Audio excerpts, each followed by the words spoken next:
Hello জনগণ, কী অবস্থা সবার? এই যে ধরেন রাতের খাবারের পরে যে নাইট ডিউটি করার জন্য বাইক নিয়ে বের হই, অলমোস্ট সপ্তাহে 5 দিন তো মিস নাই। বৃহস্পতিবার মিস দিই, কারণ হচ্ছে ওই দিন ট্যুরে চলে যাই। দ্যাটস ওয়াই ওই দিন আর বাইক নিয়ে বের হই না। এটা না করলে মনে হয় যে আমাদের রাতের ঘুমই হয় না। আমরা হচ্ছে প্রতিদিন রাত্রে 1টা 1:30 পর্যন্ত ঘুরি, তারপরে এসে বাসায় ঘুমাই। মাস্টার পাম্প দুইটা ফালাইছস, কারণ কিন্তু তেল ভরে দিদি না। চিনি না মানে এটা কি, এটা কোন ধরনের কথাবার্তা আমি বুঝলাম না।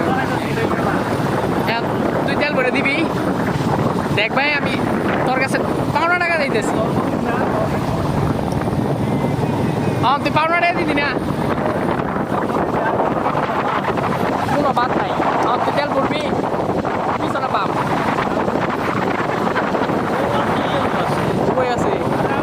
আমরা এই যে মনে করেন যে রাতের খাবারের পরেও যে আরেকটা খাবারের পর্ব থাকে, বের হওয়ার পরে একজনের দেখা দেখি আরেকজন খাবে। যে খেয়ে বেরোইছে তারও খিদা লাগে, একজনের দেখা দেখি জিজ্ঞেস করলে বলে যে সঙ্গ দিচ্ছি, খাই নাই। কি একটা অবস্থা! ওজন কি আর এমনি এমনি বাড়ে?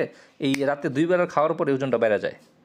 মেনলি ব্যাপার হচ্ছে যে আমি হচ্ছে ট্যুরে চলে যাই প্রতি সপ্তাহে। দ্যাটস ওয়াই আমি আমার বন্ধু বান্ধবকে খুব একটা সময় দিতে পারি না। এর জন্য আমি প্রতিদিন রাতে বের হই, যাতে ওদের সাথে ঘুরতে পারি, ওদেরকে সময় দিতে পারি, যাতে কোনো অবজেকশন থাকে না। রাতের ঘোরাঘুরির ব্যাপারটা হচ্ছে পুরাই অসম, কারণ হচ্ছে যেখানে শহরটা একদম নীরব থাকে, কোনো যানজট নাই, একদম রিল্যাক্সে আরামসে ঘোরা যায়। আর হচ্ছে যাদের বউ নাই, এটা হচ্ছে আরও বেশি প্যারামুক্ত। ঠিক আছে, বন্ধু বান্ধবের একটা বউ আছে, খুব প্যারা দেয় বের হইলে, যে হ্যাঁ এখনও বাসায় আসা নাই, সেই আবি যাবি কত কিছু। ঠিক আছে, মাঝে মাঝে আমি ফোন ধরে বলি যে ভাবি আজকে লেট হবে, আপনারা ঘুমায় যেন, আসতে দেরি হবে, আমরা আজকে বাসায় আসবো না। ঠিক আছে, সো রাতের জার্নিটা খুব এনজয় করি আমরা।